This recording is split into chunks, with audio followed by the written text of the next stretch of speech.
Okay, sayings of the previous Lubavitcher Rebbe, Rebbe Yosef Yitzhak, the sixth Rebbe of Chabad, gathered by his son-in-law, the Lubavitcher Rebbe, into a book which is called HaYom. Avoda. We're just talking about that. Serving God. What does it mean, serving God? Serving God.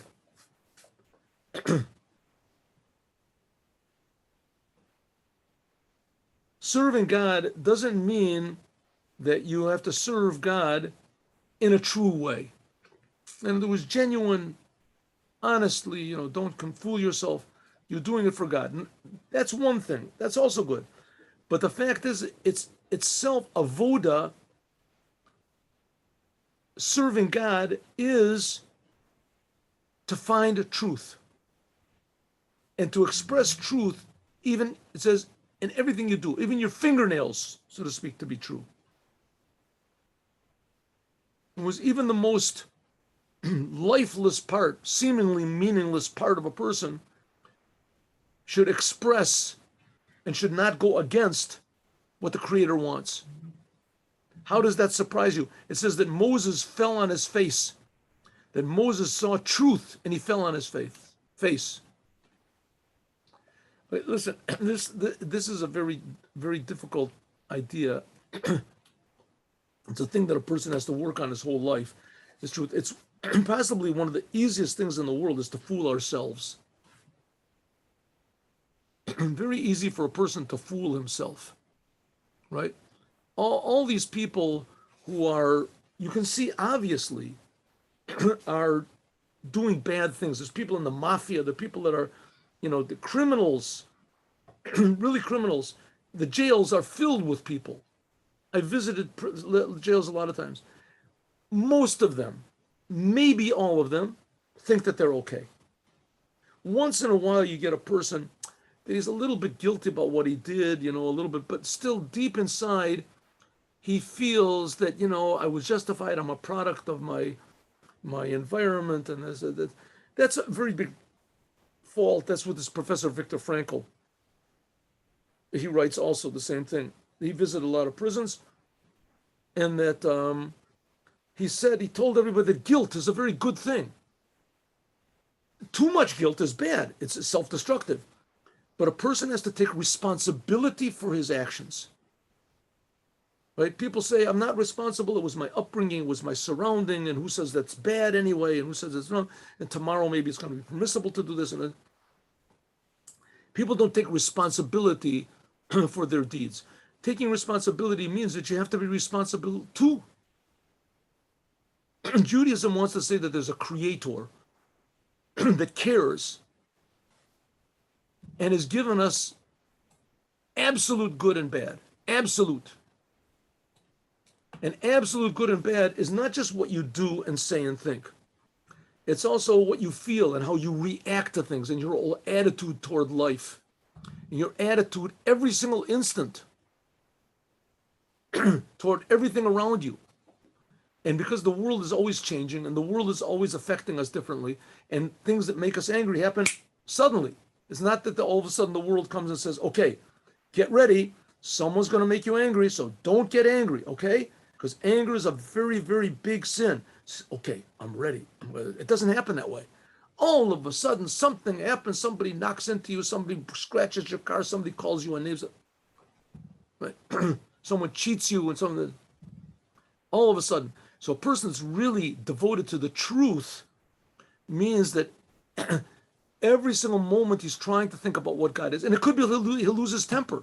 It could be that he'll do things, but immediately he catches himself. As soon as his guilt comes in and he thinks, wow, I'm doing the wrong thing.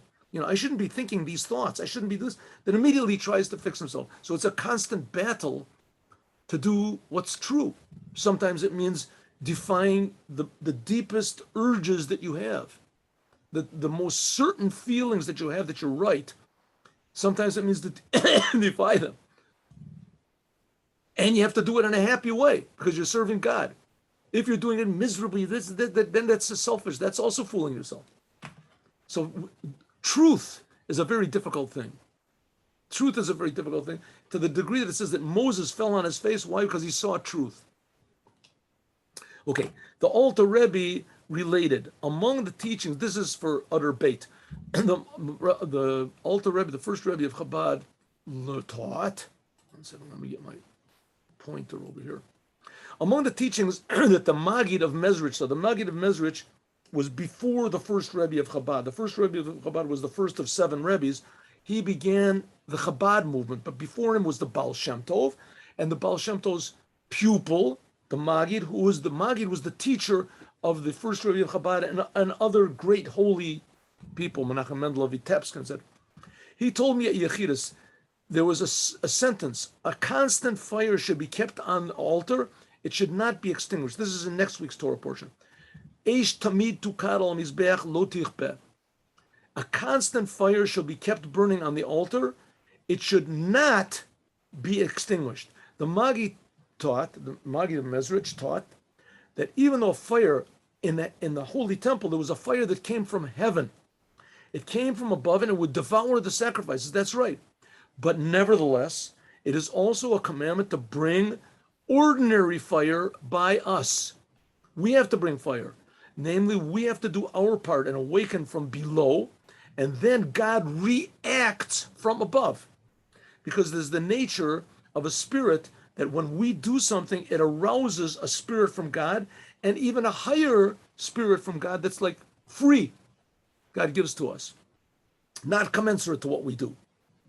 The spirit from below elicits a spirit from God and cause that a reaction, but that causes even a higher reaction, higher and higher, which is not commensurate to what we have done.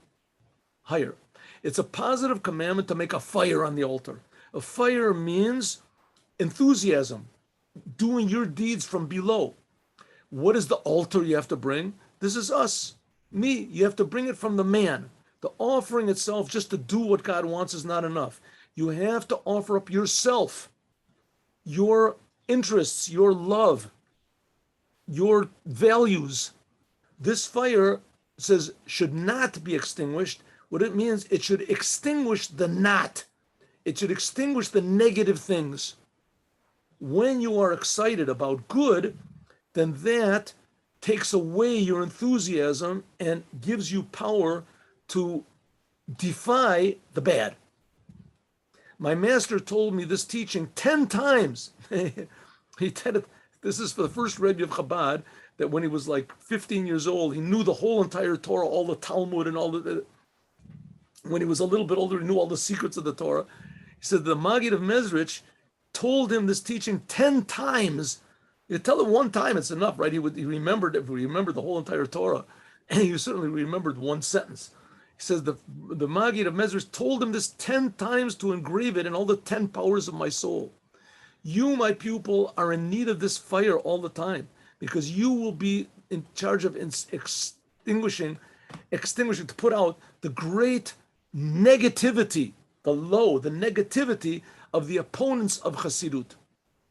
The first Rebbe of Chabad was put into prison, and he was supposed to have been sentenced to death, but he wasn't. He was brought in the black coach and he was put on death row. But he wasn't actually sentenced to death but why? Because his opponents, who were religious Jews, very religious Jews, genius religious Jews, they hated him. They hated him because he brought these ideas of Chassidut into the world, that every Jew is holy, and even the highest Jews have to change themselves totally, and etc. That all the negativity, the opposition to the ideas of Chassidut were very, very powerful.